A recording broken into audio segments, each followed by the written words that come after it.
Welcome to American Education FM, everybody. I'm Dr. Sean Brooks. Hi there. Welcome back. This episode is going to be, I think, a roller coaster of emotions for a number of people, myself included. A lot of different subjects to bring up here. Again, off the top, a couple of reminders, a couple of interesting geopolitical events taking place, specifically in Mexico, and why that's going down the way that it is. A nice little history lesson involving Ameillia Earhart, which is kind of cool and interesting, although not surprising to some extent. Let's see. And then I've got two heartbreaking K12 stories to bring up. And both of these stories, in my opinion, are going to summarize the much larger picture as to the state of education, of course, where it is, where it's been, where it's going, and how it cannot be fixed. Because it's the people like the ones that you're going to hear later in the episode that these are the individuals who believe that they are actually improving something. But they are so delusional, of course, that when they use the word improve, they really mean destroy, and they are destroying it. And again, as we're all aware, the quickest way to destroy a people and a country is through demoralization. And one of the ways that you do that is with zero accountability. It's with the wrong thing happening every single time. And then when people believe that accountability should take place, the wrong thing happens. So it's, again, demoralization and zero accountability times 2, and then it just compounds and multiplies over and over again. But what the people have to understand is that this level of corruption of what you're going to hear later, in these two rather long stories, but they are worth it, is that you have recourse. That the average American citizen has recourse. Even the citizens who are taxpayers who, again, some people in the public who are remarkably dumb and gullible would say, well, they don't have any stake in the claim because they don't send their kids here. You don't have to do the right thing and participate in said thing, specifically when it has to do with government officials or elected people. You just do the right thing. And anybody can do that. Again, it's we the people against government. That's the oversight that's supposed to take place. So I'll get into those two stories a little bit later, but again, they are heartbreaking, and there are multiple options as to what can take place here regarding those two particular stories, but I'll get into it a little bit later. Okay, first of all, I'll start here. Kayfabe is a word, of course, that is used consistently, and it's been used for a very long time in reference to professional wrestling. That it's all an act, that it's all a show. It's scripted, of course, as we all know, and there are actors portraying particular roles. There's a good guy, there's a bad guy, and then they switch roles. Then the good guy becomes the bad guy, and the bad guy becomes the good guy, and XYZ, and so on and so forth. Just like in professional wrestling, and anybody who's grown up with professional wrestling or grew up watching it, it's always done to expose something else. It's always done to expose another behavior. It's done to basically give another person more freedom to say or do something that they might have otherwise felt the need to not say or do because of some kind of constriction or fear or whatever. But when certain strings are cut and roles are shifted around, it gives people, again, the ability to behave differently, but for a much larger purpose. So I'm specifically referencing all of these attacks that are taking place from Donald Trump toward people like Tucker Carlson, Nick Fuentes, Steve Bannon, and or Marjorie Taylor Greene. Now, specifically, I haven't heard Donald Trump go after Tucker Carlson, and I haven't heard him go after Steve Bannon, and I haven't heard him spend a second's time on Nick Fuentes. But he's decided again to start attacking Marjorie Taylor Greene. Now, this is, of course, out of the ordinary if you're looking at it at face value. And a lot of people are, of course, and then they run to social media and they make comments and they scream and they shout. Marjorie Taylor Greene has been one of the largest cheerleaders, so to speak, for America and Donald Trump. There's really no doubt about that. She's made some comments previously and relatively even recently having to do, of course, with deportations. Now, she's openly said you can't just go around and deport everybody. There has to be labor, of course. There are certain jobs that some Americans are not taking by and large, and that's always going to be the case. Now, when she says that, she isn't wrong, but at the same time, it's impossible to actually round up everybody. That would be, again, next to impossible, which is exactly why they're going after illegal gangs. They're going after individuals who have overstayed their visas. They know where these people are. They're going after, again, drug dealers, rapists, murderers, the whole thing. They're going after all of those illegals by and large first. Now, if other illegals, again, who have overstayed their welcome, regardless of their age, get caught up in that snare, so be it. Get them out too. And I don't think Marjorie Taylor Greene would disagree with that. But all of this back and forth, again, with Donald Trump calling her a traitor and she's a rhino and this, that, and the other, I would encourage people to understand that dual meanings matter. When you call someone a rhino, specifically in the case of Marjorie Taylor Greene, the acronym RHINO stands for Republican in name only. Now let that sink in for a second. Republican in name only. The acronym RHINO has typically been used for individuals who claim to be conservative, claim to not be America first, claim to be America first when in fact they aren't. They behave more like Democrats. And they vote, again, in many cases, alongside a so-called Democrat. That's typically where, again, that acronym has been used in the past. But if dual meanings matter, and multiple meanings of a particular word or phrase or acronym matter, then in this particular case, calling her a rhino is actually accurate. Because she is a Republican in name only. Because she's America first. Which means she's really not like the rest of the Republicans. Just like when he calls Thomas Massie a rhino. He's not wrong. Thomas Massie is America first. And what, again, have Thomas Massie and Marjorie Taylor Greene help expose? Of course, Jeffrey Epstein, a number of different files, putting pressure on people to release names of individuals, people in Hollywood, whatever it may be. Again, in doing all of that, you end up catching a bunch of other people, of course, panicking. Because, again, they'll run to a microphone or they'll run to a camera and they'll instantly start telling everybody that they don't know what the hell's going on in XYZ. Every single time that one of these events has taken place, somebody usually gets arrested. You had Sean Combs get arrested. Alec Baldwin would run to, again, his cell phone and say, I've never met Jeffrey Epstein. All you crazy MAGA people are insane. And it's like, well, wait a minute. Guilt by association is a real thing.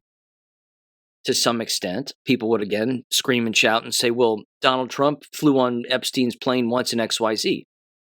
Epstein and Donald Trump are not friends. I've seen the footage of them talking and smiling and pointing and doing the things that they do, of course. But he also kicked him out of his club because he was hitting on a 14-year-old girl. Epstein was, anyway. And the only person, again, to testify against Epstein in written form was, of course, Donald Trump. My point is that every single time that Donald Trump attacks somebody, it's like the leash is off then. And then that individual, in the scripted defending of themselves, end up exposing so much more. And that's not a bad thing because I think, and this is just my take, I'm not the only one that shares this opinion, but it's kayfabe because it's designed to expose endless other people. Look at all of the people not talking about the Epstein files. What we're actually seeing with all of these attacks by Donald Trump toward Marjorie Taylor Greene, for example, is a ratio. That's essentially what you're seeing. You're seeing the ratio of individuals who are willing to bring it up versus those who are not. Now, why would a person not bring it up? They wouldn't want to bring it up because, again, they wouldn't want the American public to know about it. And I would encourage people to think about how far we've come in all of this. I remember, again, during Trump's first term, it was even before his first term. It was before he even ran for president. It was before he came down the escalator. The name Jeffrey Epstein was working its way around chat boards online that I was affiliated with, and we were all talking about him. It was like 2014, 2015, right in that wedge. In that wedge, his name was getting brought up more and more and more, and nobody knew who he was. No one in the general public. Politicians knew who he was. CEOs knew who he was. Other political power players, so to speak, knew who he was. But the general public, your day in and day out 9-to-5er, had no flippin' idea.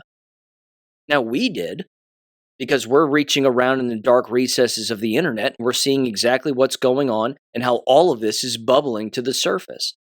Now what do you have? You have full-blown politicians talking about it. It's not all of them, but a great deal of them, again, are passing it around back and forth like a ping pong on a ping pong table, basically saying, well, you're affiliated with him. No, I'm not. You're affiliated with him. And they just hit it back and forth and back and forth. And every time that happens, it exposes copious amounts of people who have real affiliations with not only him, but other illegality. It's a game. And it's warfare.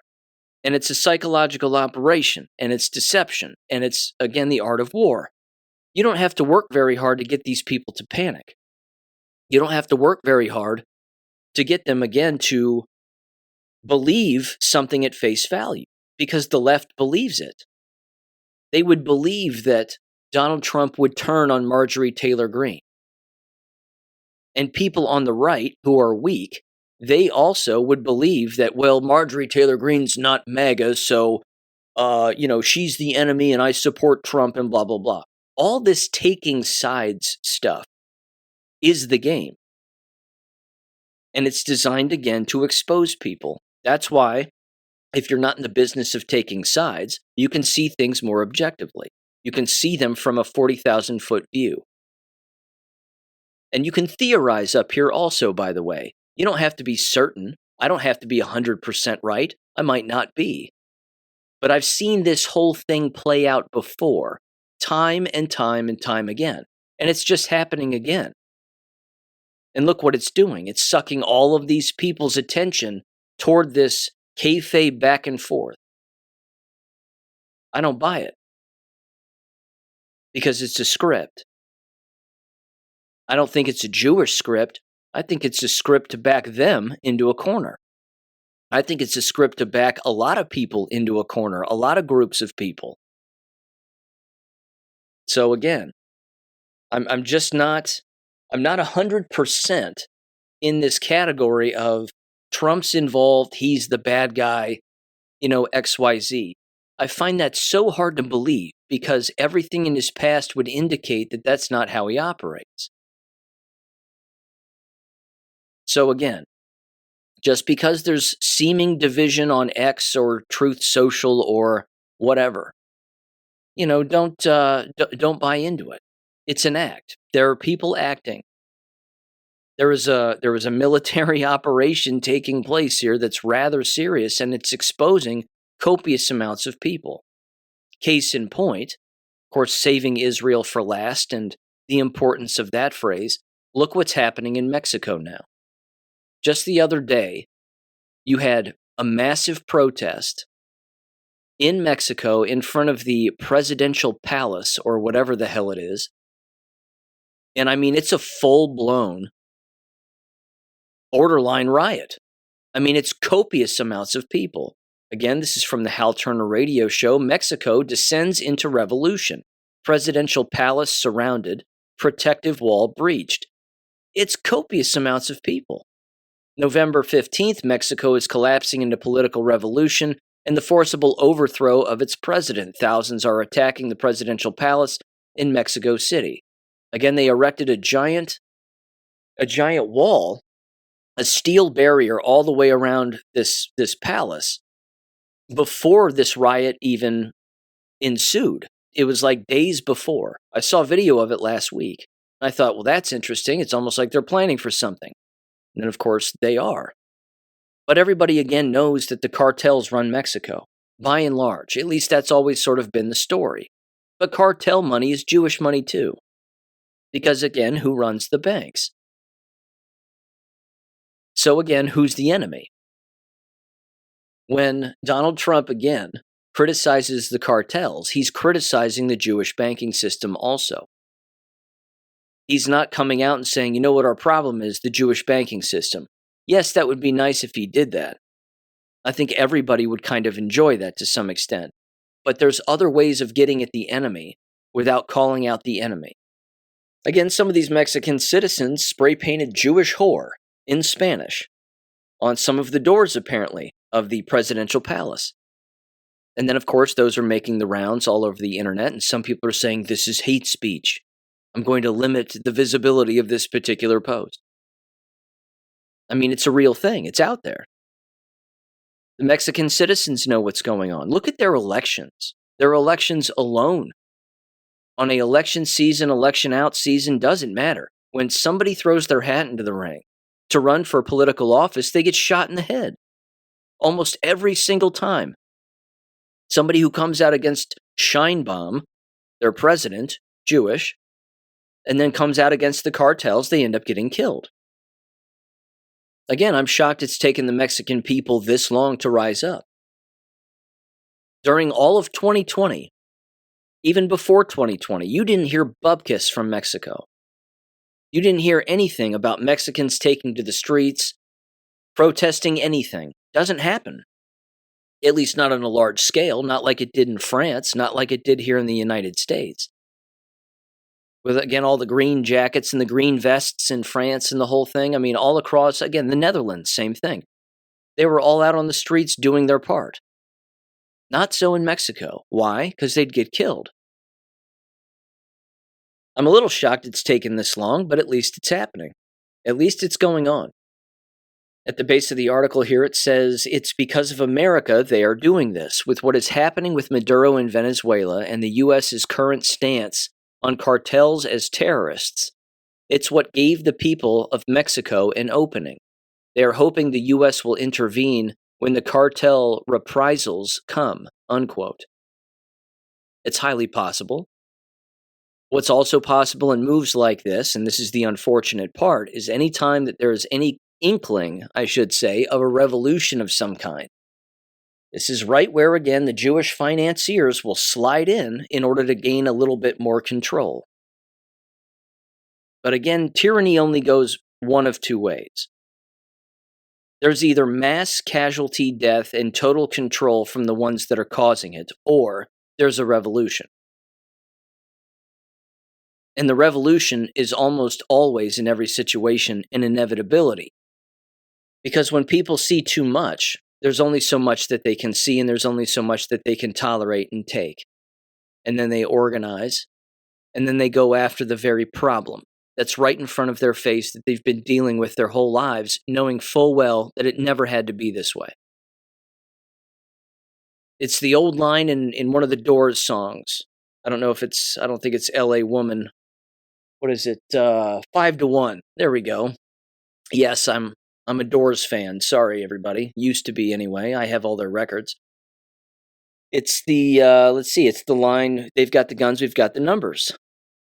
Mexico has the numbers. Bad guys have the guns. Okay. I bet the good guys could get the guns too. It's just like us in our country.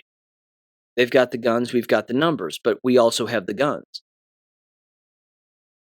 So it's about, again, how much pacification is going to exist, and how much pacification are people going to take before, again, they stand up and they do the right thing. And this spills over, as you might imagine, into every single avenue of any society. The business world, the education world, you can pick one, doesn't matter. Right into a basic working environment. So again, it's kind of I wouldn't call it a small action. It's a big action. It's just gonna play out the way that it's gonna play out, and we're just gonna have to keep an eye on it and see what goes on. Again, people can only handle so much tyranny. What they don't seem to understand is that yes, you can fight against it. You can force the hands of particular individuals. You can give the people, seemingly, I should say, what they want at face value. But then again, if you just replace who's currently there as president with somebody who might be a little more familiar, and then that individual is equally as controlled, then you have a problem. It's the illusion of change. It's the illusion of something actually changing when in fact it doesn't. So again, we'll see what happens in the future here, but yeah, it's a good move because it's at the very least imagery that we have not seen before. And that's a good thing. Okay. Moving on here, the Director of National Intelligence, Tulsi Gabbard, along with others, have declassed, and they actually did this a little while ago, but some individuals have been going through the actual documentation pertaining to this. They declassified Ameillia Earhart documentation, and apparently piecing all of this together and what exactly happened with her plane going down and the whole thing. Now, again, at face value, a lot of people would say, of course, that she was shot down. Some people believe that she landed her plane. Some people believe that she was a spy. And then, of course, there's that sort of grade school explanation. Well, she just disappeared. She just disappeared into the Bermuda Triangle, as the story goes. And, well, you lose all contact and then you just vanish. Well, that's impossible. So what really went on? This is over on Digital Swolger X at DigSwig Q1117, or sorry, LL17 or something like that, over on X anyway. And here's what they said. They've got a 13 post thread here on all of this, and they explain exactly what they did with this documentation, approximately 4,600 pages. Tossed it into some AI systems to summarize it, and here's what it came up with. They said the following, quote, "The Earhart declass. 88 years later, the truth lands. November 14th, 2025, Trump and Tulsi just unsealed 4,600 pages that shatter the mystery, expose the intel op, and rewrite U.S. history. She didn't just disappear, she was disappeared." Now, before I go on with this, just very quickly, look at what the American schooling system teaches people, even when these declasses come out. They still stick with the script. All the truthful information that's come out about RFK's assassination, all of the declass that's come out regarding JFK's assassination, all of that. If anybody in school even approaches the subject, which let's face it, they don't, they're too busy teaching children how to be gay. In the middle of all of that, if they decide to bring up something like JFK, they're so dumb that they will still say something like Lee Harvey Oswald shot JFK, when clearly that's not true.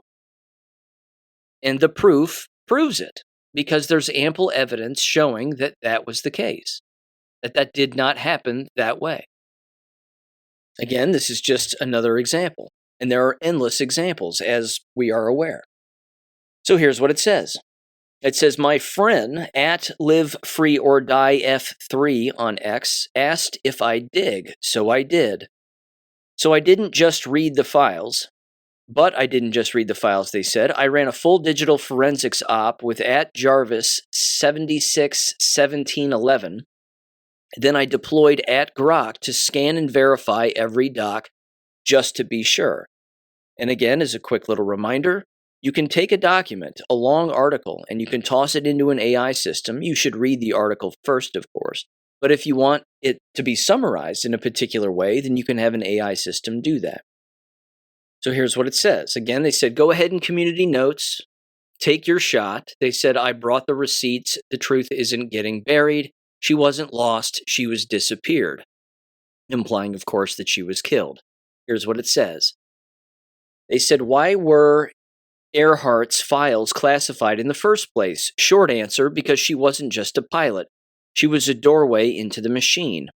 Listen up, normies.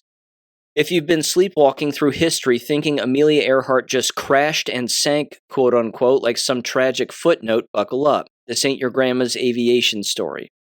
This is a full throttle red pill on espionage psyops and the weaponized secrecy that's been choking the truth for 88 years. The deeper truth. She didn't vanish in a tragic accident. She was disappeared, silenced by a system that couldn't afford for you to know what she saw or what she was doing. For nearly 9 decades, for 88 years, the system held the line. Sealed files, multi-agency silence, a mystery, quote unquote, they never wanted solved.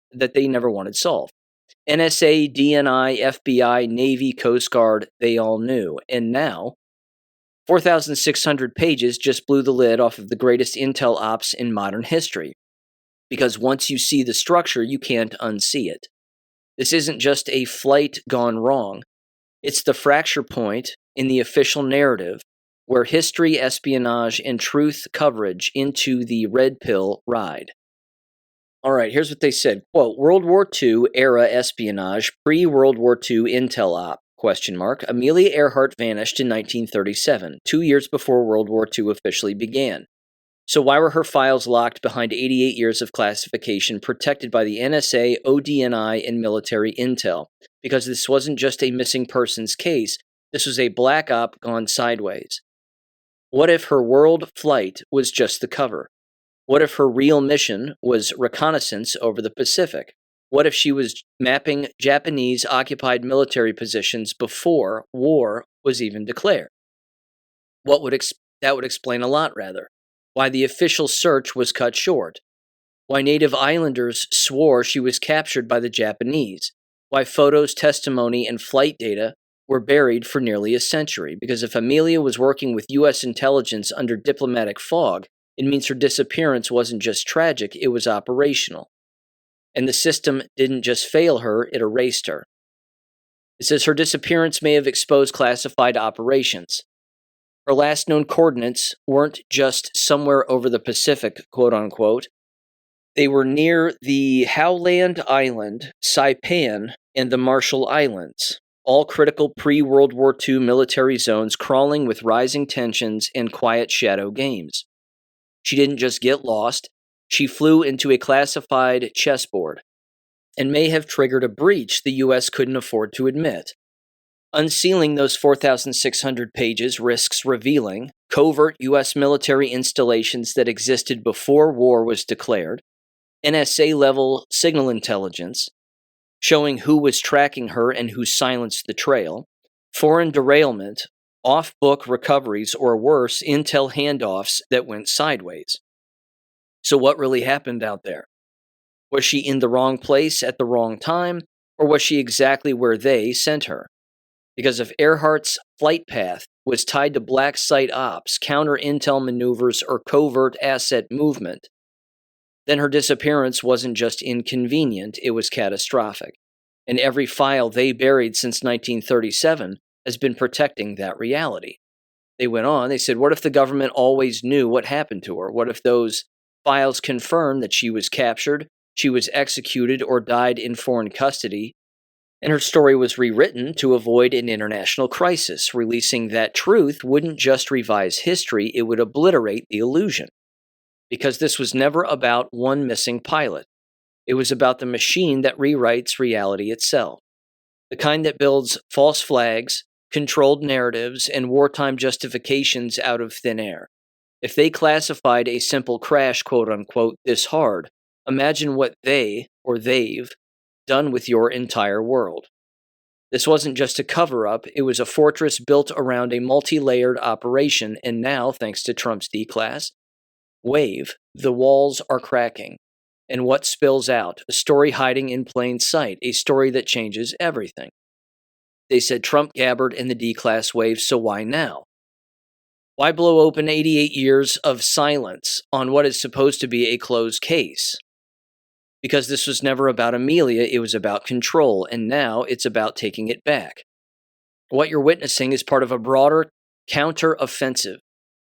Declassify weaponized intelligence, shatter the illusion of official history, and restore truth through radical, unfiltered truth.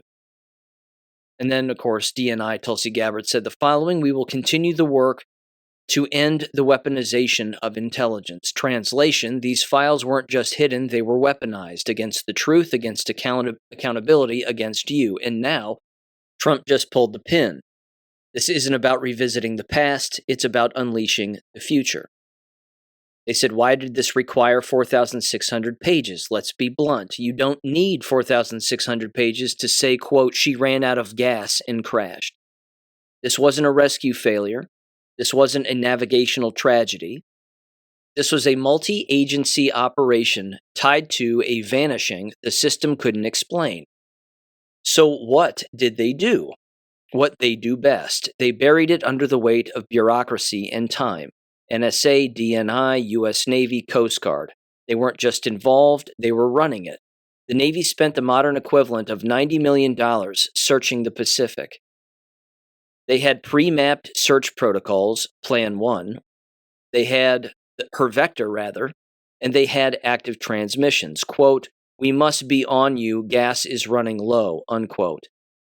That's one of Earhart's final messages to the Itasca Coast Guard cutter. They say she was circling just 100 miles out. So riddle me this. Where's the wreckage? Where's the debris? Where's the ping? 4,600 pages. Zero signal, zero closure, zero logic. That's not a failed recovery. That's a scrubbed signature. And when signatures get scrubbed at that level, it's not a crash, it's a cover. They went on. They said this is where the PSYOP warfare begins. After Earhart's disappearance, the records don't just go dark. They light up with noise, post-crash distress signals, phantom radio transmissions, a woman's voice repeating 225 marble, quote-unquote, flares spotted, dismissed as meteors, native reports of Caucasian survivors on the Phoenix Islands. So ask yourself, why include hoaxes in a classified archive? Why preserve debunked signals, false flares, and ghost calls, unless one of them wasn't false? This wasn't confusion, this was cover. Classic CIA 101. Flood the zone with fiction, discredit the truth by drowning it in noise, use chaos as a smokescreen. Because if the real signal was in there, burying it beneath chaos gives you plausible deniability forever. PSYOP warfare debunked again, they said, even 88 years later. The summary still carries that phrase, conspiracy theories debunked again, quote-unquote. And yet again, the files contain FBI interrogations of Pacific Island natives, eyewitness reports of foreign detainment, signal intercept analysis, intelligence leads on Saipan and Marshall Islands. If it was all nonsense, why burn decades of intel manpower chasing it? Because it wasn't nonsense to them. It was plausible enough to bury the whole operation under static. They didn't investigate to entertain rumors. They investigated because something went very, very wrong. And the noise surrounding it, it wasn't accidental, it was engineered. They went on and they said, here's the official fallback, quote-unquote. She force-landed on a reef, drifted northwest for days. Currents scattered the wreckage. That's why nothing was ever found. Come on, let's get real. You don't land a twin-engine aircraft on a reef, drift across the Pacific for 2 weeks, evade 42 search planes and destroyers, sweep 250,000 square miles of ocean, and leave zero debris, zero signals, zero trace, unless there was never a plane to find. This wasn't a failed rescue. This was a narrative built on absence. A cover story so weak it collapses under basic physics, radar, and probability. And then they said emotional fog equals narrative control. Letters from Roosevelt, Putnam's public pleas, talk of radio battery signals and emotional heartbreak. It's all part of the packaging. Because when truth threatens the system does what it always does. It wraps a classified op in sediment. Emotion softens the blow, sympathy clouds the scrutiny, and drama distracts the breach. That's not just misdirection, that's Operation Mockingbird, standing operating procedure. And in this case, they didn't just hide the truth behind emotion, they used emotion to rewrite the mission. I hope all of this sounds like Charlie Kirk to people. It's the same operation.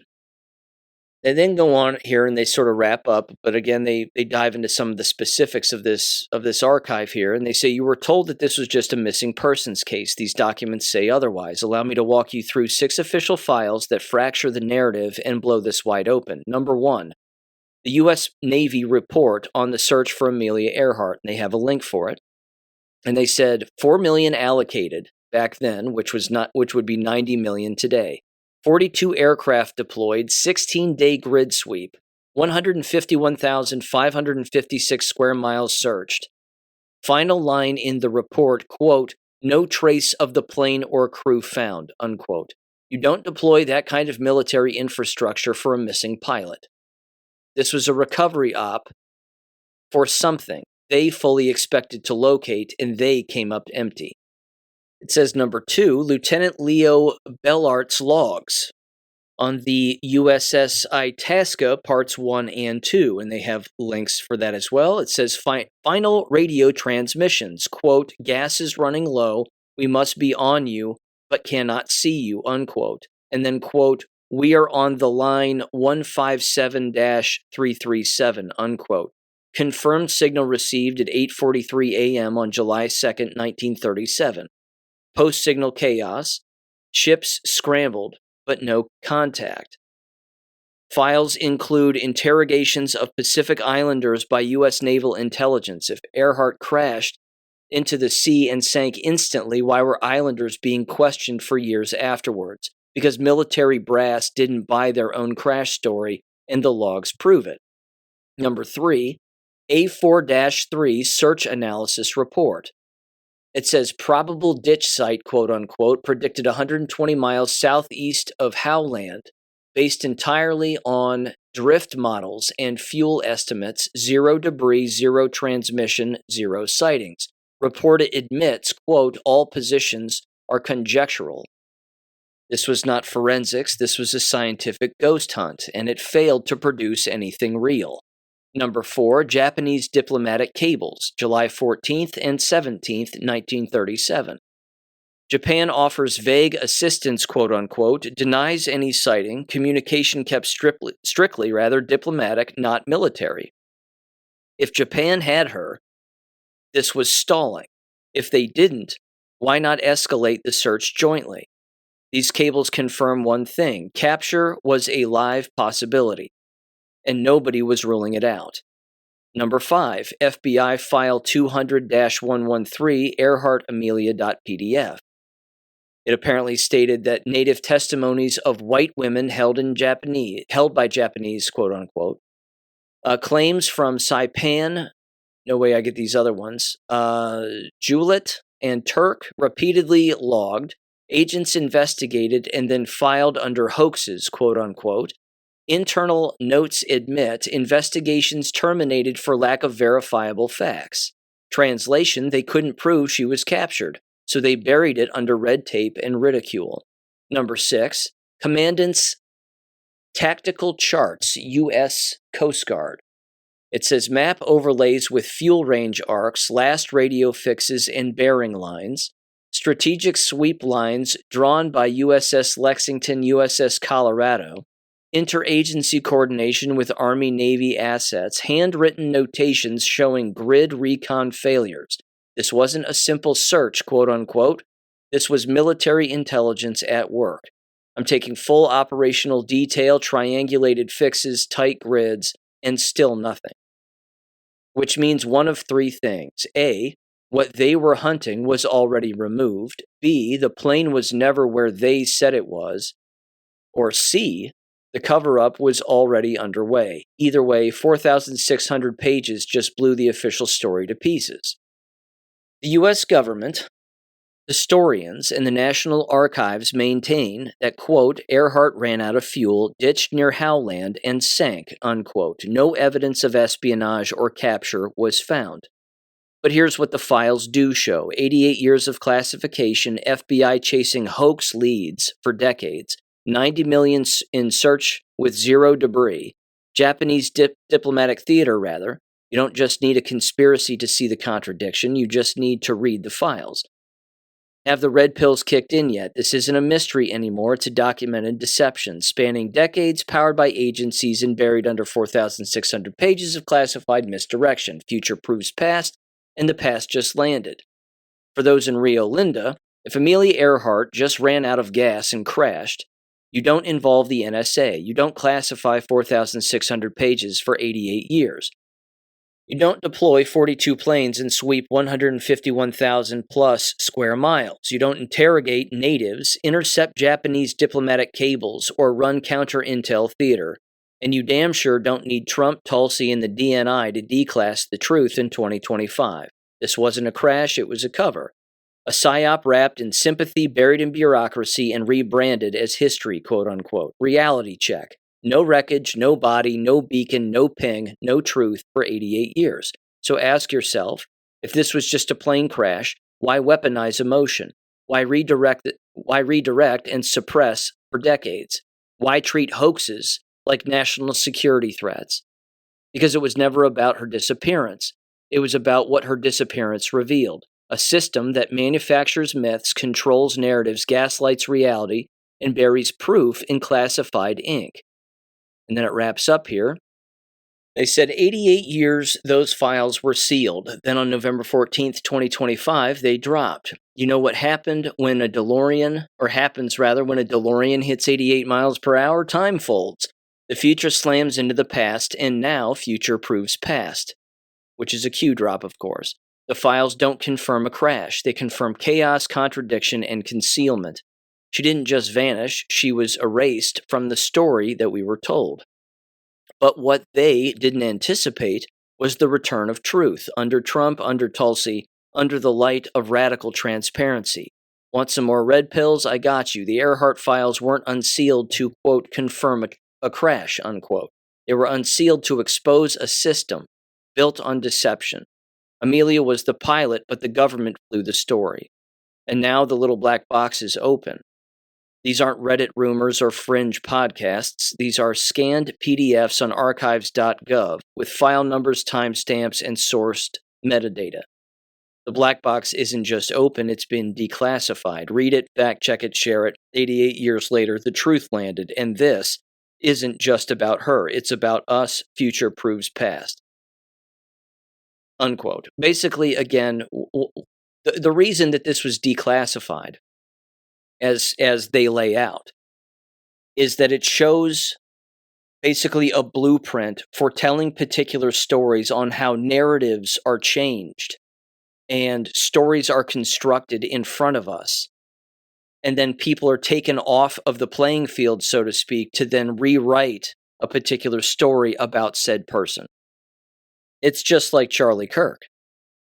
It's just like any fake school shooting.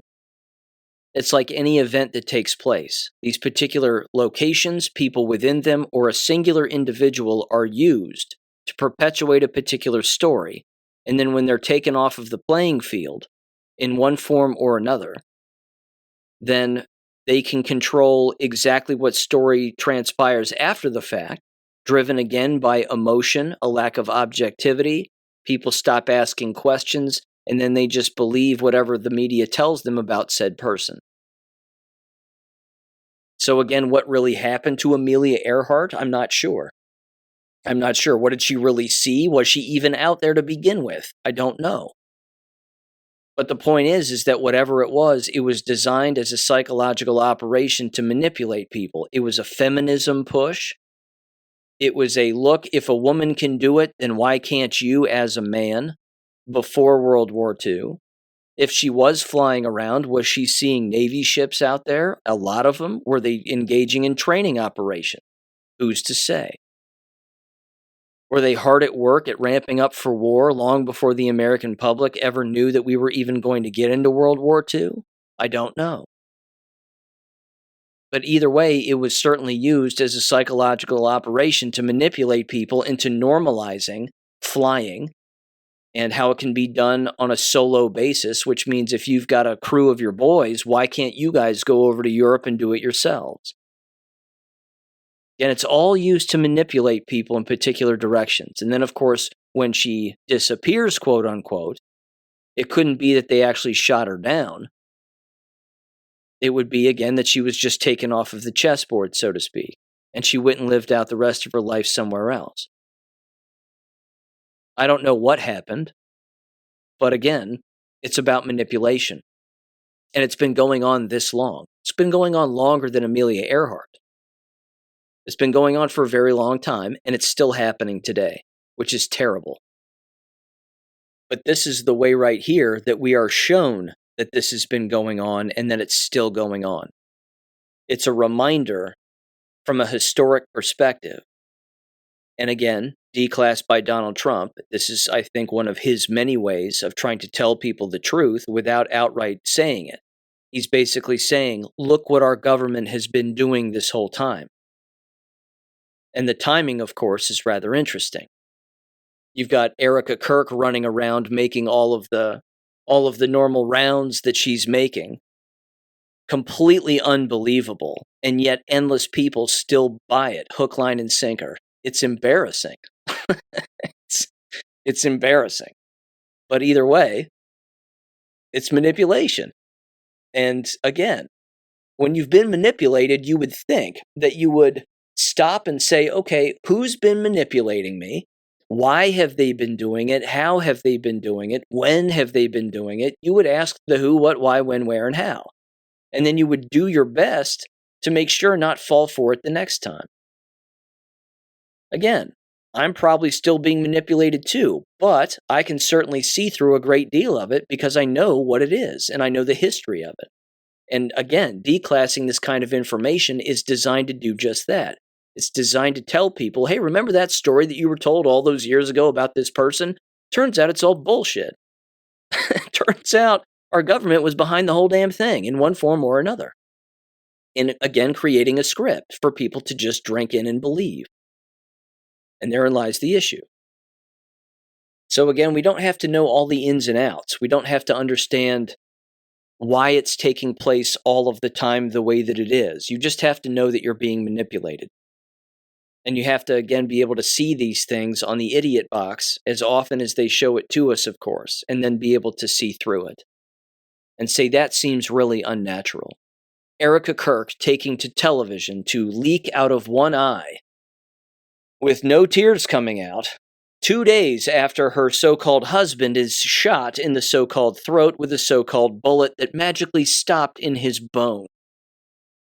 With no autopsy, no burial site, no blood behind him, no exit wound, blah, blah, blah, blah, blah. I mean, the Charlie Kirk thing was bad. It was just a poor script. Whoever wrote that should be shot because it was terrible. But it worked because a lot of people believed it, and they still believe it, which is pathetic. Okay, no transition here. Fully going to admit it, absolutely zero transition. Right into American education. However, I suppose, conduct this transition. You talk about an environment that manipulates people on a day in and day out basis and constantly lies and has no problem doing it. It is certainly, of course, the American education system. Now, this particular story shouldn't necessarily shock anybody, and it's, of course, directly connected to things that I've brought up in the past and certain individuals and kinds of individuals that I just have never trusted, and certain positions that people take within school systems that I do not trust. And then, of course, there's a sexual connotation to this entire story as well, which is horrific, and, again, also not new in the American education system. This was from WCPO Channel 9 out of Cincinnati, and this had to do with the Milford School District in Milford, Ohio. And it was titled the following. This was sent to me by a listener of the show. Thank you for sending it. It was titled, District, Milford Athletic Director Placed on Administrative Leave. We're looking into the placement after an investigation was conducted by a third-party consulting group. Now, this is interesting, and there's a lot of ins and outs to this. But the simple fact, again, that a school district has a third-party consulting group investigating an individual implies that they are working to hide something. That should be the immediate implication that a person has with something like this. Because if there's an accusation of anything having to do with anything in a school district of a sexual nature, it is a Title IX investigation. It is a police report, and that's the way that it's supposed to happen. But school districts themselves are not supposed to pay an outside firm or an outside group to do some kind of an internal investigation. This should be up to police. This should be, again, up to an impartial police department, who, of course, hopefully doesn't know these individuals that are involved and can actually look at things objectively. Now, here's what it says, and this is lengthy, but again, it's worth it. It says, Milford Athletic Director Aaron Zupka has been placed on administrative leave and a third-party investigation has been conducted, but the reason behind the decision remains unclear. It's pretty clear. It says a spokesperson with Milford Exempted Village Schools told us Friday morning that Zupka was placed on administrative leave and that an investigation was conducted by the Enos Britton Consulting Group. Quote, Milford Exempted Village Schools does not share specific comments or details regarding staff personnel matters.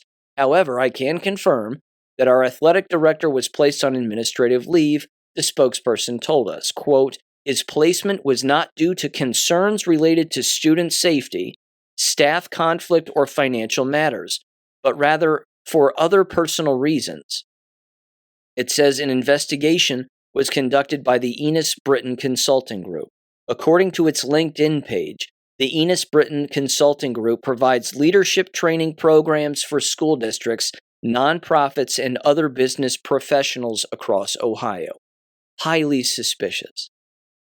It says the services provided by the Enos Britton Consulting Group are not law-related services and are separate and distinct from the legal services provided by Enos Britton and Company LPA, unquote, reads the company's profile. The relationship between the client and EBC is not protected by attorney-client privilege. There's an audio clip here. Let me play this audio clip very quickly, and then I'll get back to the article itself in 3, 2, 1. Now to allegations of an inappropriate relationship between a coach and a student. There are no charges filed right now. The parents are asking tough questions about whether school officials did enough to protect students. WCPO 9 News reporter Alex Null obtained the police report and explains what it reveals. This police report we obtained from the Miami Township Police Department details their investigation into allegations of an inappropriate relationship between a Milford High School coach and a student in 2024.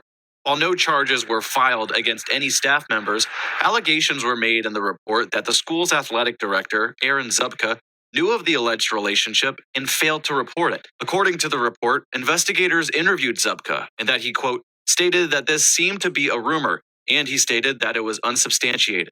That is not leadership. That is betrayal. At the district school board meeting on Thursday, parents voiced their concerns. Protecting students is not a procedural detail. It is a moral obligation. While others, primarily coaches and students at the school, spoke in support of their AD. He is a leader and a servant committing his time and energy well beyond his typical job title. We need more Aaron Zupkas. And we need Aaron Zupka specifically. I reached out to the district to learn more about the allegations. A spokesperson responded saying the district does not share details on staff personnel matters, but confirmed Zupka was placed on administrative leave. They went on to say the placement was not due to concerns related to student safety, staff conflict, or financial matters, but rather for other personnel reasons. We reached out to Zupka's attorney, who shared a similar statement. And it just concerns me.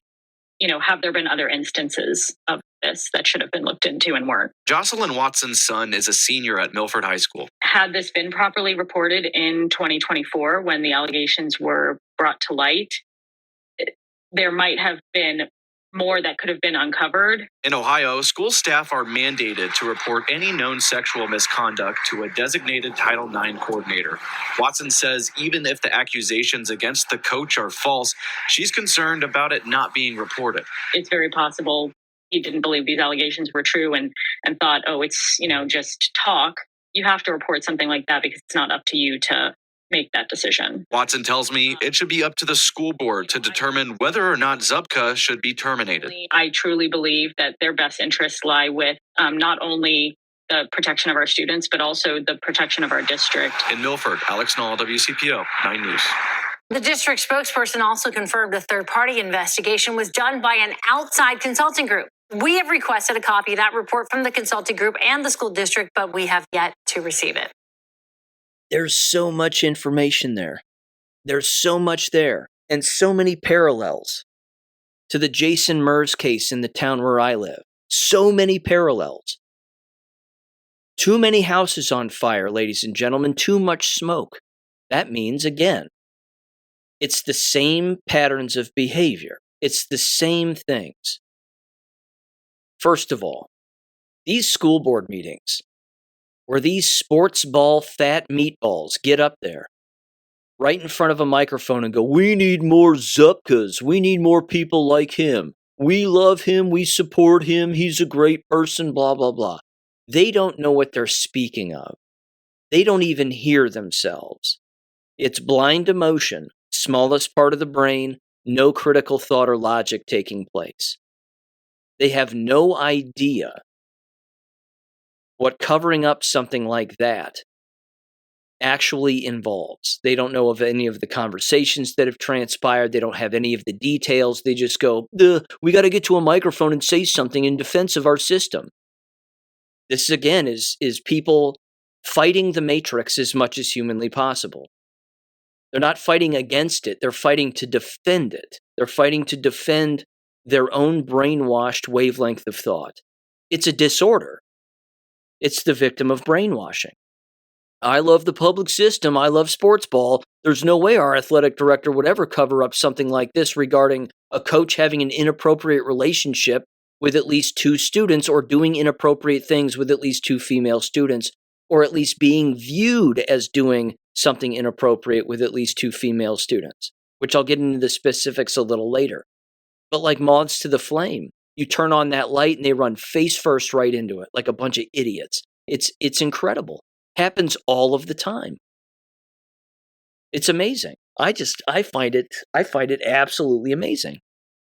Now, on top of that, they openly laid it out right there. Every procedure, every single one, was not followed. So I'll make it as simple as humanly possible. At least I'll try to. It doesn't matter if you're best friends with, it doesn't matter if you're married to. This is one of the reasons why married couples should never work in the same district. It's highly inappropriate. Because if one of them engages in something that they shouldn't, and the other knows about it, what do you think they're going to do? Rat each other out? No, they're going to cover for each other, because that's what happens. Now, what if they're just friends? If they're friends, they're probably still going to cover for each other. They're not going to turn on one another and be like, hey, you did a thing, now I have to report you. And then you have to make sure, of course, that the report sticks. Because somewhere along the chain of command, reports get lost, don't they? And people stop reporting and then they bury it. So again, as they laid it out there, a Title IX investigation was supposed to take place. The athletic director, upon hearing this, from whomever they first heard it from, should have immediately told the building administration and the superintendent and the HR department and removed the coach immediately. And by immediate, in the state of Ohio, it doesn't mean hours, days, weeks, months, or even years after the fact. And this happened a year ago. And now it's just, again, coming back to the surface now. The allegation was a year ago. So all of this so-called mandated reporting wasn't happening. The definition, again, of the mandated reporting stuff is so specific that you have to do it if you have a suspicion. Yes, that's right, just a suspicion. I suspect that what I've heard and what I've seen, or just what I've heard, is actually happening. Because if it's being told to you, then that's a suspicion. Yes, of course, there's discernment and discretion and blah, blah, blah, all these other words that get used, but it doesn't matter. The law is crystal clear, because someone eventually will ask somebody under oath, usually a lawyer or a Title IX investigator, did you ever suspect that something like this was taking place? The reason that they ask that question is because if the person who is the employee, who again has seen particular behavior of a particular nature, if they ask that person, did you ever suspect anything like this? They always say no. Why? Because if they say yes, they're guilty. They have violated their own codes of conduct. They violated their own contract, and they have violated mandated reporting law in the state of Ohio. So they're always going to say, no, I didn't suspect anything. It was just rumors. I didn't suspect anything. If someone tells you something that again has anything to do with student safety at the hands of course, a coach like it was in this particular case, then you have to report it because it's a suspicion. You don't have to have stone cold facts. You don't have to have a treasure chest filled with evidence, pictures, and, well, I've done all my PI work and I've got it all figured out, and here it all is laid out, and, look at my pictures and yarn on my wall with all my tacks and everything, and I've got this entire conspiracy wrapped up and all the people combined and blah, blah, blah. You don't have to have any of that. You just have to have a suspicion. Now think of the number of people that never report based on a suspicion. And think of the number of people that get hurt as a result of never reporting based on just a suspicion. But Sean, people get hurt because innocent people get wrapped up in suspicions and rumors, and you're not supposed to do that, and you should try to fact find and blah, blah, blah. No, you don't. That's not your job. Your job is to teach school. Your job is to teach students. It's the other adults in the building who get paid more than a school teacher. It's their job to manage adults. And they're supposed to do what they're contractually obligated to do. And as we all know in this business of education, they don't. They whitewash it. They sweep it under the rug. It's amazing. But again, a Title IX investigation should have been immediate. And the word immediate means within the hour. That coach is gone within the hour. We're placing you on paid administrative leave while we conduct an investigation. Evidence has been handed over to the police department. The police department's going to look into this, and a Title IX investigation is going to commence. School districts themselves, ladies and gentlemen, can conduct Title IX investigations on their own accord. They do not need anybody else to participate. They don't need parents to sign off on it. They don't need anything. A Title IX investigation can take place if a district decides that they want one to take place. But see, they don't usually decide on their own, certainly not when it comes to one of their own. They don't initiate it, even though they can legally. Now, why not? Well, Title IX investigations, certainly in the state of Ohio, typically cost its school district $100,000 in legal fees, give or take. So they would rather cover it up than find out what the truth is. Sound familiar with the whole business? They would rather get rid of people who tell the truth in the classroom than they would learn what the truth is and allow the truth to be taught. The entire business, again, is a closed system when it comes to the truth. They are not interested in it. That's why it's dangerous. That's why it gets people killed. That's why it gets people hurt. It gets people trafficked. It gets people sexually abused. And of course, these people continue to work within these environments. So again, make no mistake, a parent, a student, whomever, who is on the raw end of the abuse, they don't have to initiate a Title IX. A school district can do it on their own. They just choose not to because they want to make it look like they had nothing to do with it and, well, we don't know and whatever else. But if they want a Title IX investigation, well, I guess they can if they want and whatever else. It's way more simple than unfortunately the way that it's explained.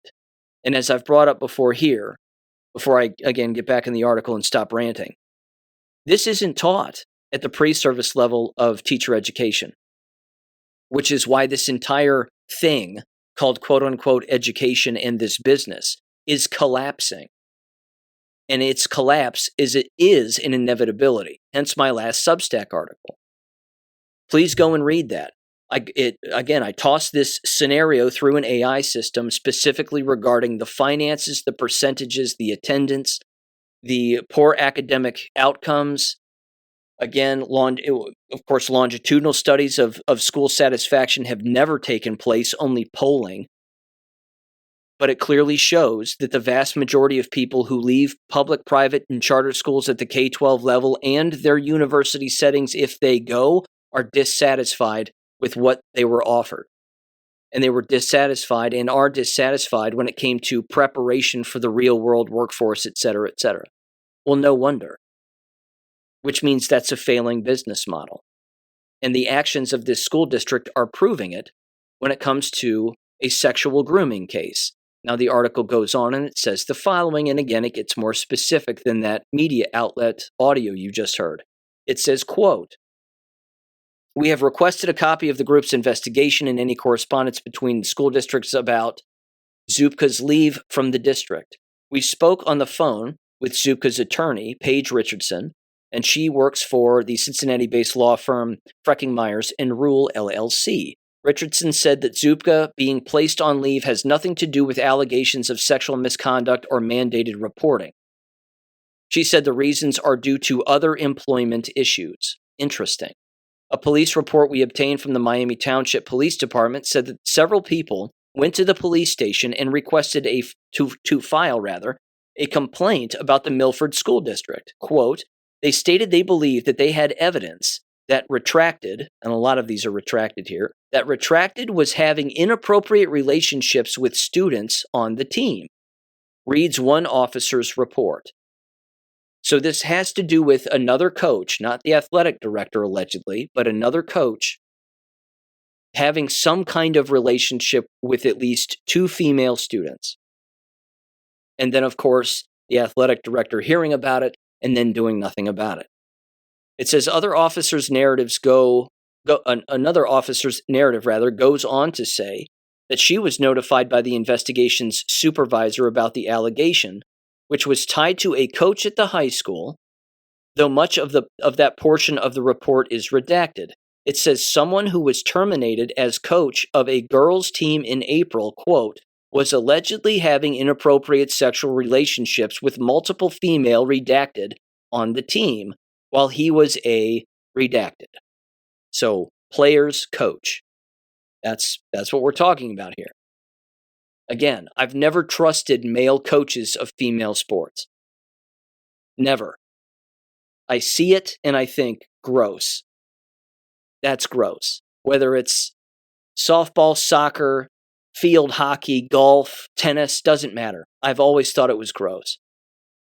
It says the report says that the complaints alleged that this has been going on for a couple of years and that both Zupka and the school district was failing to report it. Now it says the following, quote, and there's some redacted parts. It says Redacted stated that Redacted showed him pornographic evidence and told Redacted that staff at the school were aware, unquote, reads the police report, which is 26 pages long. Redacted stated that Redacted showed him the photos in the cafeteria at the high school. Redacted had left the Redacted position in 2023. No further information was provided regarding the images shown or of any potential victims involved, unquote. According to the police report, one of the complaints told police they'd met with Zupka in 2024 to discuss concerns, but the allegations were never officially reported. The allegations made in the police report include that the coach had prioritized 2 female athletes over the rest of the team, holding private lessons with just them. Private lessons. Weird. Complainants also alleged that the coach took one of those athletes on a family vacation with him. Grooming. It says, quote, in redacted email, he stated he reported this to the athletic director, unquote. This report says, quote, handwritten notes on the email provided by Jeannie outlined this paragraph and stated, quote, never shared any of this, unquote. The report goes on to say the coach met with Zupka and was subsequently fired. The Jeannie mentioned in the police report apparently met with one of the complainants and told them she'd met with 4 potential witnesses, quote unquote, and obtained written statements from them. Quote, the girls interviewed by Jeannie did not make any disclosures of physical or sexual abuse from either redacted. The report says one athlete stated that the redacted is touchy, quote unquote, with certain females and felt uncomfortable when the redacted wiped away her tears on one occasion. Weird. Redacted mentioned that she overheard a rumor that a redacted shared a room with a player at a state competition. Where are the parents? I mean, what is happening? It says redacted stated that the redacted lays on the redacted next to the girls when waiting for practice to start. Redacted stated she observed a redacted carry out a teammate after the teammate was injured. Redacted did not identify the redacted she was referring to, nor the teammates involved. It says, quote, the other girls who made statements said that redacted was a good redacted and thought he was coaching different girls in different ways. Another athlete stated that she did not feel uncomfortable but felt that the redacted should work with everyone instead of focusing on two individuals, unquote. See that right there? That's why you don't trust students all of the time when it comes to their observations of a particular thing. Because it will show a very stark contrast in their observational skills. Some of them will look at a situation like this, like the one that's being described, and be like, yeah, the dude's flipping creepy. And then others are like, I really like him. He's a good coach. No different than the adults' reaction. Some of the adults, again, are going, the guy's creepy. This is completely inappropriate. It's clearly sexual grooming. That's what's going on here. And others are like, he's the best coach in the world. He would never. The athletic director, in not reporting it, didn't do anything wrong. It's amazing. It's amazing. This happens all of the time in this business, all of the time. It says, in the end, the police report says the case was closed due to no victims, insufficient evidence that supports the elements of a crime. Well, sexual grooming is a crime in the state of Ohio. Case in point, Ohio passed additional laws in recent years, for example, through Senate Bill 16 and related child protection packages, that explicitly recognize and enhance penalties for grooming, quote-unquote, behaviors, particularly by adults in positions of authority, like teachers, coaches, clergy, etc., and online predators. And that was in 2023-2024. So, yes, sexual grooming, especially when it involves communications with a minor for the purposes of future sexual activity, is illegal. And it doesn't even have to be that. It can be observed behavior. The article goes on.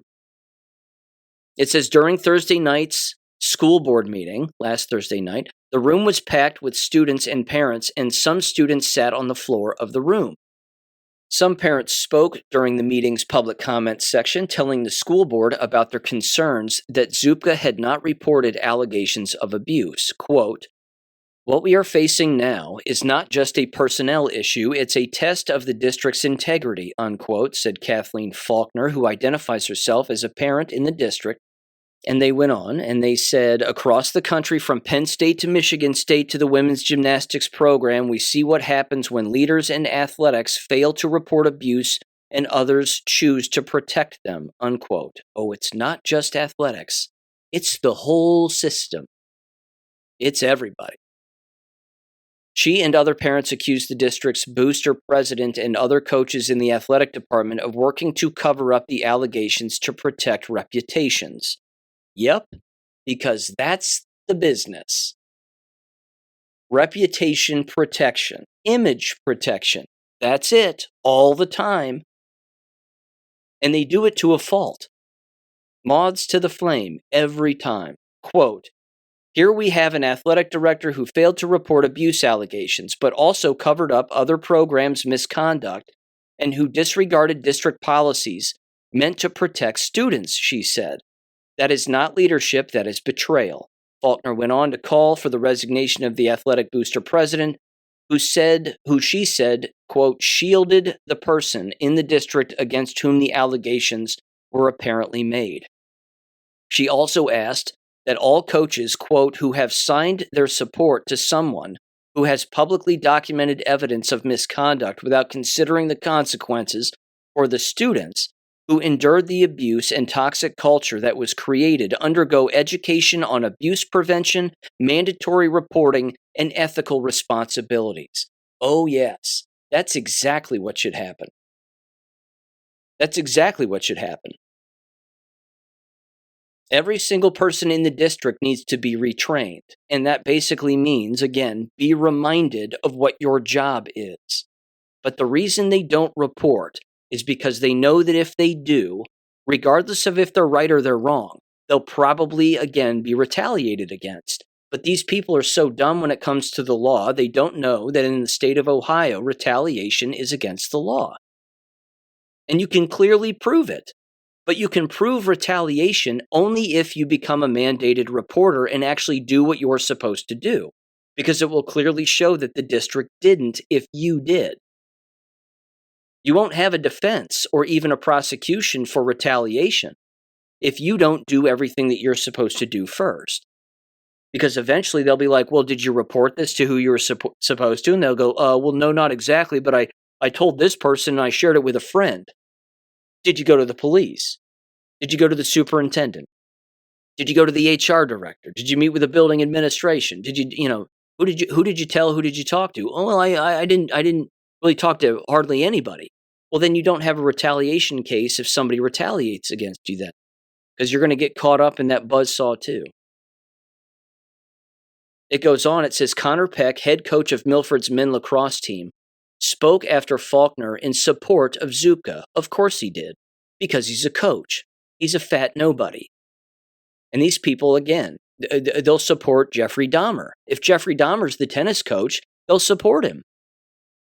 Well, yeah, he was licking his lips a lot. And, he always carried a fork and a knife with him from time to time. But, I didn't think anything of him because he's one hell of a tennis coach.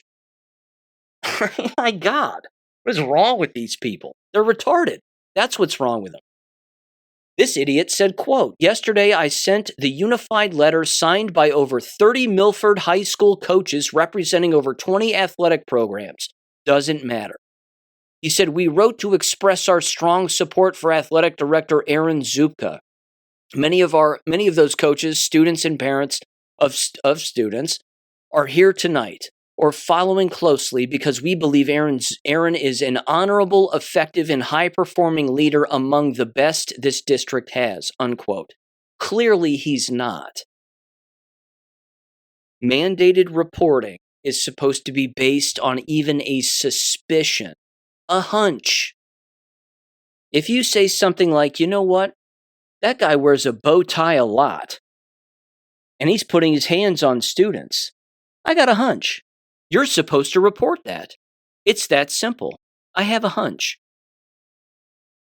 Suspected child grooming.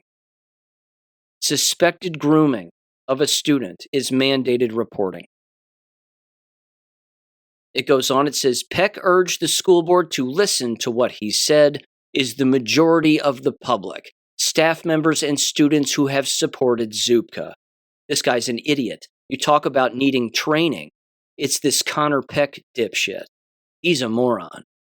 He also told them to lead with transparency, integrity, and improved communication, like they said they would when they campaigned for school board.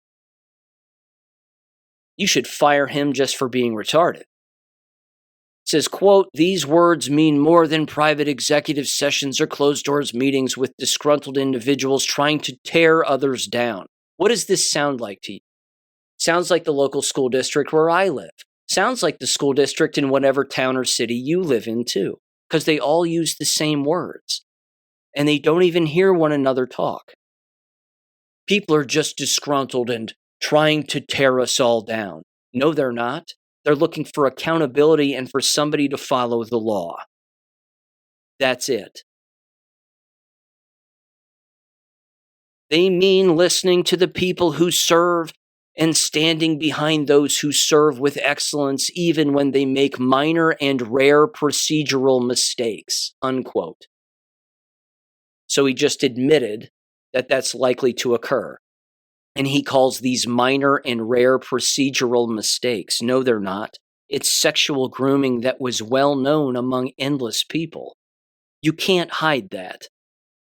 And you apparently can't keep these people from finding a microphone and running their mouths because they're morons. Peck's comments were met with strong applause from many of the brainwashed, useless eaters in town. I added that part for the attendees in the room. After Peck, several other coaches stepped up to the podium to support Zupka, telling the board that he was a good athletic director who was dedicated to serving the students and coaches. Shut up. Fire these coaches. They're showing you who they are. Parents should unenroll their children from this district. Everybody is showing you. All these morons, these, again, mouth breathers walking up to the microphone, saying what they're saying. They're showing you that they have zero observational skills, no objectivity, none. That if someone is in danger, they will hide it. Their support of their athletic director for not following the policies based on suspicion, and certainly, again, plenty of rumor and allegation and even evidence. It's just showing them, again, it's showing the public exactly who they are. Why do people keep sending their children to these places? Again, like clockwork, even students showed up to the microphone and decided to support Zupka as well, detailing how his work as an athletic director has impacted their athletics and their views of their own future. You're an idiot. None of you are going to play pro ball or pro anything. You're going to be married to a cubicle someday, so just get used to it, and that's the way that it is. These people are ridiculous. Quote, on a more personal note, Aaron has been a huge part in helping me achieve my lifelong goal, earning the opportunity to dive for the United States Naval Academy, said one student. Quote, while that dream may have seemed far-fetched to others at the time, Aaron never doubted me. Oh, I bet he didn't when you were standing there in a bathing suit. His encouragement, guidance, and belief in me played a major role in helping me achieve that level of competition. Again, these people. The students don't even know when they're being groomed. This is the amazing part. Even they don't know. Now, I've said this a million times, and this is going to turn into a long episode, ladies and gentlemen, because I'm hot here, and this pisses me off. I've said it a million times. If I had a nickel for every time I've said it, I'd have bags of nickels. The job and the role and the responsibility of adults in these environments has warped over the course of many years. It's taken a while, but it's completely warped itself. There was a time where if you were an athletic director, you didn't go to sporting events. You heard me correctly. Athletic directors of K12 schools typically wouldn't go to K12 sporting events because their job is to manage the adults in the environment, just like a school principal's job is to manage the adults in the environment. It's not to manage the students. That's the job of the teacher, just like managing players or athletes, quote unquote, sports players, is the job of the coach. It's not the job of the athletic director. But this girl, again, claiming she's going to die for the United States Naval Academy, in a onesie, gets up to the microphone and says the athletic director was always meeting with me and guiding me and believed in me and XYZ. Well, of course he did. What's an athletic director doing watching you swim? That seems odd to me. I can't be the only one who finds that strange. It's not his job to watch you dive. It's not even his job to help get you into some United States Naval Academy diving team. That's not his job as the athletic director. That would be like a principal pulling in a female student into his office and being like, I'm going to help you get into college. It's not their job. That's the job of the parents, maybe a little help from the coach, and that's about it. It's not the job of the athletic director. But all of this relationship building, I'm using huge finger quotes, relationship building, build relationships, make sure you build relationships. No, that's grooming, and it's gross. That's not what you're supposed to do. But they don't know this because it's become an expectation, which is unfortunate because it's borderline illegal. It seems really gross to me. Again, let me give you another example. This is, again, is a blurring of the lines. This is, what is your job description? It's one of those things, again, that is inappropriate, in my opinion. School board members themselves.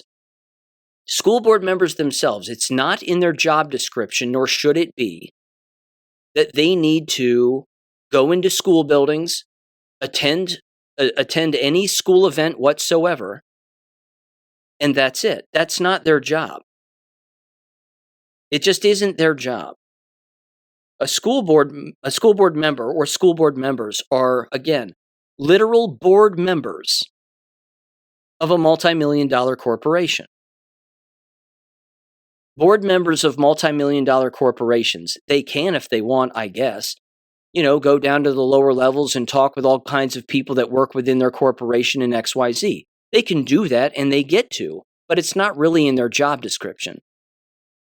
But now the expectation is for board members, well, you have to go here, you have to go there. We aren't seeing you at the volleyball game often enough, and we're not seeing you at the, at the 8th grade play the way that we'd like, and blah, blah, blah. It's all of this attendance bullshit that has nothing to do with their actual job, which is why they suck, by and large, at their actual job, because they think that their job is just attendance.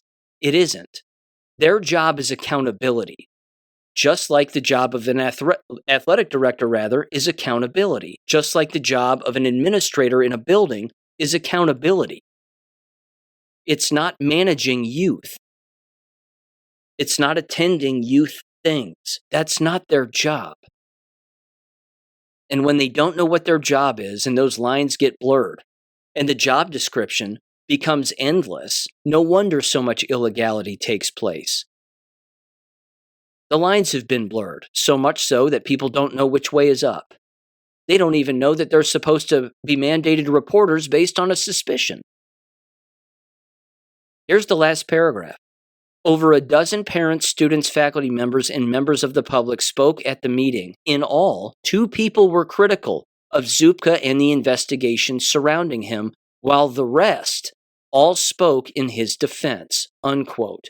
That right there is the business in a nutshell. When the majority are all coming to the defense of a person who didn't do the right thing, when there was ample evidence to do the right thing, and the vast minority are saying, the wrong thing happened here, accountability, please, that should show you that brainwashing is 100% real.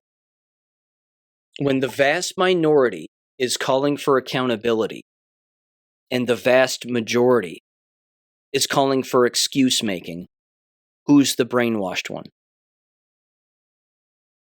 It is the business. It is the whole business.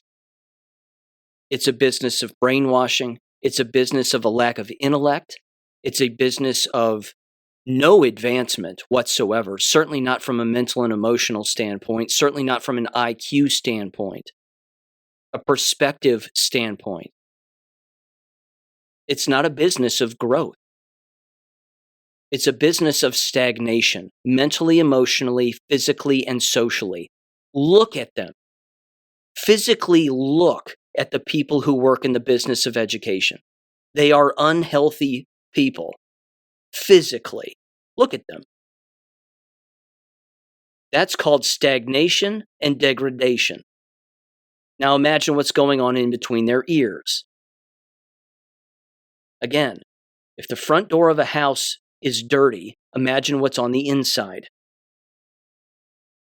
If the outside of a school building is dirty, imagine what's on the inside. If the people working inside of the building look a particular way, imagine what's in their ears and between their ears and in their skull. This is a serious, serious problem. I know it sounds harsh, but it's the truth. It's the stone cold truth. And this is where it gets worse. And this is the second story that I have. And if that didn't piss you off, this one will. I saw this on Gab, and then I read it to myself, and I thought, well, that's going to make me angry all day. Because this right here, ladies and gentlemen, if even a fraction, and I'm going to preface this by saying this, if even a fraction of this is accurate, if even a fraction of this is true, this is a serious problem. Now, I'll also preface it by saying this. This involves the suicide of a male student last month, apparently, in the Upper Arlington School District around Columbus, Ohio. And it involves an Indian female school board member, who won her election after this student's suicide. Now, if a fraction of this story is true, then there needs to be serious consequences for this. And there are lawyers involved from the family of the son who killed himself. So let me just read this to you just as it was written on Gab. This is from a DL at Xander9899 on Gab. And I reached out to him and I said, if you've got more information on this, let me know. And they said that they would. So here's what it says, quote, Carter Michael Adele is his name, a white 14-year-old boy. They said, quote, you're a 14-year-old American kid. You're on the football team, but you're no star. You have friends there and have some fun. One day, a school board member of Indian origin brings the team to her home. You remark to her son that, quote, it smells like curry in here, unquote. Son tells mother is a bitter first-generation Indian like Vivek, who resents not feeling included in high school, becomes a rabid DEI harpy, insists white child be expelled. As a board member, insisting that a white child be expelled, encourages child be bullied by other kids for his quote-unquote racism. The school complies with her litany of anti-white gobbledygook and suspends the quote-unquote racist kid. She's not happy, though. She wants him expelled for all time. A white school board member suggests a meeting with the board and the kid and his family to try to just smooth things out. The racial alien hostile won't have it. Expel him, quote-unquote. Meanwhile, kid's not doing well at home, can't go to school, can't understand. Parents make an appointment for some counseling for him, but haven't told him yet. He's busy thinking there's no hope for him. He's a bad human being. He finds his parents' gun and shoots himself dead in the head. Meanwhile, the Indian harpy carries on with her campaign for re-election, holds campaign event by the grieving family's service, adds a child with no head to the bottom of her campaign sign. Racial aliens should never be placed in authority over whites and certainly must be kept far from white children. Carter Michael Adele is the dear boy who has left a grandmother, sister, and parents who dearly love him still. They've gone to an attorney. There is a GoFundMe page. And then, of course, they have a link to this Indian female school board member's campaign website. And Carter Michael Adele killed himself on September 23rd of 2025. This all happened before she was actually reelected. Now again, it seems too specific for it to not be real. It seems way too specific to just be a rumor. But her name is Nidia Satani. I'm saying that right? But I'll let her do the talking because she has an X account also. If you want to make her famous for all the wrong reasons, bounce over to X and drop her a DM. It says her address is at Team Satani, at TEAMSATIANI. Give her a listen in 3, 2, 1. And this is from August 9th of 2021 when she was running for school board. And yes, she was a mask wearer. Give her a listen again in 3, 2, 1. Upper Arlington is an educated and passionate community. We are people who care and people who are committed to opening doors of opportunity for our students.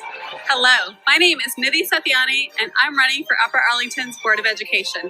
Professionally, I'm a public health practitioner, an optometrist, and a scientist. We intentionally chose to live in Upper Arlington because we wanted a school system aligned with our family's values. This past year revealed a significant disconnect between the intent of our district's policies and the impact in our classrooms. This is an important time. Once elected, I will use my experiences to seamlessly combine science with our community's strong values. My vision is that every student will have the sense of safety and belonging that allows them to thrive. This November 2nd, I ask you to vote for me, Nidhi Satyani, for Upper Arlington's Board of Education. Even after all of the rumors and the alleged association with all of that, people still voted for her and she won. The most recent election here, a couple of weeks ago. Imagine. Now here's the GoFundMe page for the family of the departed. I'll put it in the description below if you're interested. Celebrating Carter's light and supporting his family. They've raised $127,381. There isn't a single dollar that's going to replace their son. Not one. But I have to say this because it has to be said. This is also brainwashing. It's full-blown brainwashing. They apparently, again, I don't know, but this is what happens when you have parents who do not have strong spines. And when you have parents even, again, stay with me on this, I'm not being insulting. I'm saying that when you have parents who don't know who the enemy is, and they don't teach their children about who the enemy is, and how the enemy operates, and what you're supposed to do to the enemy, and how you're supposed to behave. I'd go so far as to say this is what happens when you have individuals who don't understand Jesus and the Bible and what it really means. That's why the term Christ cuck comes up, because you talk about weak Christians all of the time. There's nothing in Christianity, certainly nothing with Jesus, that is weak. It's quite the opposite. It's the armor of God. You're supposed to put on the armor of God. If an Indian school board member did even a fraction of what's being alleged here, and your kid gets suspended with somebody wanting to expel him, you go into the board meeting and you tell that board member to go fuck herself. It's that simple, right to her face. And you do it standing right next to your child. Or you don't have the child show up, and you just show up and you say it to their face anyway. If they had anything to do with this, if this, again, is the alleged story. But you sit your child down too, and you explain to them evil in the world. You don't let them figure it out the hard way and then solve the problem permanently in the way that he allegedly, again, attempted to solve it, which was killing himself. It's a permanent solution to a temporary problem. It always is. But you sit them down. But you can't do that if you're not strong parents. And it shows the brainwashing from the education system because they would still fight to try to get their child back in that same school. Why? He looks like a very bright kid. He can read. He can write. He can teach himself. There's zero reason why he needs to be in that environment where anybody is calling him names. Not to mention what happened to sticks and stones break my bones, but words will never hurt me. The problem is when you have adults in a system that turn on minors and turn on adults, even the adults will cower. Even the adults will turn into cowards and not stand up for their own children. Well, we're not racists. We have an Indian friend too. We like all people. We're also Democrats. He was making an observation when he said your house smells like curry, because it probably fucking does. Probably smells like shit too. There's another tell in all of this also. Huge red flag. Massive red flag. She went to Ohio State. This Nadia Thatani. She went to Ohio State, and she's an optometrist. Why is an optometrist sitting on a school board? Why? Because she's an activist. That's why. It's because she's an activist. She's exercising those activist muscles. She has kids in the system herself, and she's just activating those political senses that she has, because she can't keep her own business to herself. She makes plenty of money as an optometrist. She doesn't need to be a school board member also. That's the tell. That's the giveaway. It's like in the town where I live with these old scabs that take these positions on school boards. They can't give it up because they're in it for all the wrong reasons, which means without the reason to do the wrong things, what do they have? They'll turn into Andy Rooney from 60 Minutes. The moment that they fired Andy Rooney from 60 Minutes and let him retire, he died. It was like instantaneous. Well, no more Andy Rooney. Oh, he's dead. It's like, again, these old school board scabs. They just don't go away. And when they go away, they have no one else to screw with, so they just end up dying. Because that's their entire mission in life, is to just screw with people. Again, if a fraction of this story is true, as it's been laid out here, if this is exactly what went down, everybody is to blame in this. Everybody. And I hate to say it, but I'm being objective. This is the 40,000-foot view. I'm not going to take my knowledge set and just push it to the side and be like, nope, it's just the Jeet. She's the only one that's to blame. It's not just her. It's everybody. This is a societal breakdown. This is a familial breakdown. This is what happens when you give your children to government and you don't explain to them conflict resolution and violence prevention. Those parents, again, should have looked at their son and been like, this is completely wrong. They're all assholes. You're allowed to curse for however long you want about this.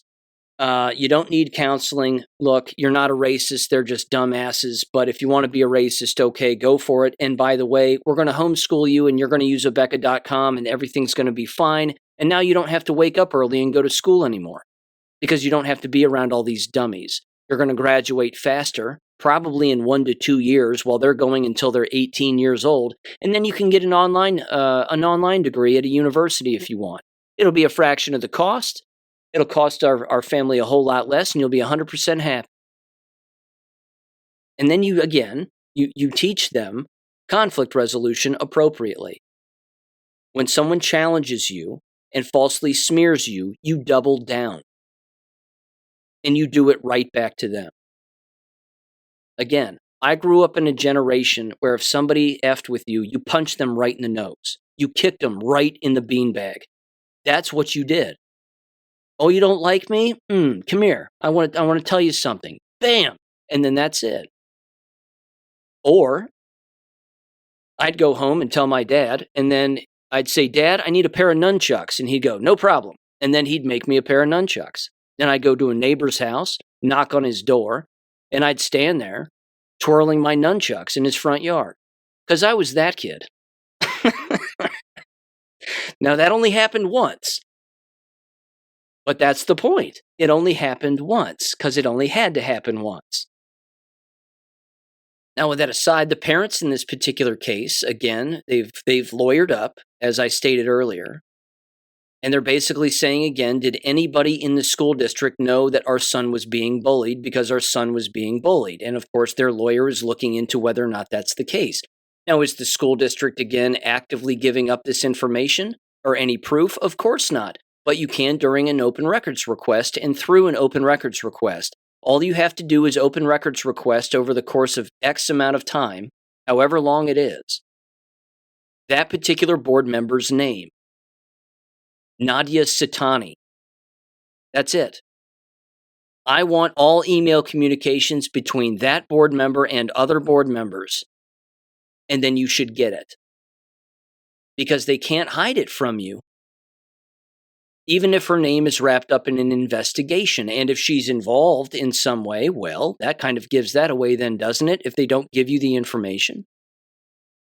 She's so stupid, probably, because most school board members are, is that she would give up that information and detail exactly what she was doing and what she wanted done to this student over email. It's in emails. You can find this information. It's not difficult. Everybody and their dead grandmother should be open records requesting the Upper Arlington City School District in Upper Arlington, Ohio, in the Columbus area, for the emails pertaining to that board member. All of them, and just start reading them. Now see, this is again, whether this was a statement that was put out by the lawyer or the lawyer told the parents to say this or whatever, in my opinion, this is a mistake. This shows the weakness of this to some extent. Again, I don't have the full picture. I'm just saying at face value, this seems weak. In this NBC4.com report, it says the family said the investigation was by no means an act of retribution, but rather an attempt to raise awareness. They said they want to find the truth and help bring attention to the dangerous effects of bullying. Everybody should already know what the dangerous effects are. It involves suicide. It involves murder. It involves any form of self-harm, drug addiction, alcoholism, you name it. It comes out in lots of different ways. But to say that it's not about retribution, oh no, make it about retribution. When I moved back to Ohio in 2014, all over the newspaper was the case of Emily Olson in Fairfield, Ohio. Rather famous case. Middle school student getting bullied at school, getting cyberbullied by a bunch of girls as well, and then killed herself, shot herself with her dad's gun. And then the cover-up ensued, big time. And they were guilty. Now, as the case currently stands, there's been no motion on it, but he sued them. He sued them in federal court, if I'm not mistaken, certainly in state district court. It led to the firings of numerous individuals. A lot of people took jobs elsewhere. Almost everybody left. Even the police department showed up to try to intimidate the parents into not filing lawsuits. Because the school district had proof in writing that their daughter was being bullied. Because it was formally reported. And then they deleted all of that documentation. Sound familiar? That happens all the time. Now get a load of this. This Nadia Sitani gal has already changed her website. I'm not kidding. I was on it early this morning. I saw it. And she even had a statement on here about, of course, her winning the election. And she still has this statement, but the entire page has been redesigned. Because earlier this morning, she had an entire thing out here addressing quote-unquote rumors. I would like to address rumors regarding this, and she basically, again, absolved herself of any wrongdoing. She said, the superintendent has cleared me, other board members have cleared me, I had nothing to do with this XYZ. If you had nothing to do with it, why are you deleting your website and changing it around? Why are you moving things around? This, again, is not what her website looked like this morning. She's completely changed it. That's what a guilty person does. These people are gross. They're disgusting. I'm telling you. You have to get your children out. You just have to do it. It hasn't improved in 11 years, not since Emily Olson. Students are still killing themselves because they're getting bullied. And when that bullying is coming from anybody affiliated with someone who is working for the district in any formal capacity, there's absolutely no way the mind of a child can go up against that kind of a government machine. No chance. Not unless that kid has a spine of steel and his parents are made out of granite. Other than that, forget it. They're jello. They're jello in a system like this, and they're not going to make it. There's always other options. There's always other solutions than killing yourself. There's homeschooling. Again, you don't need a formal teacher.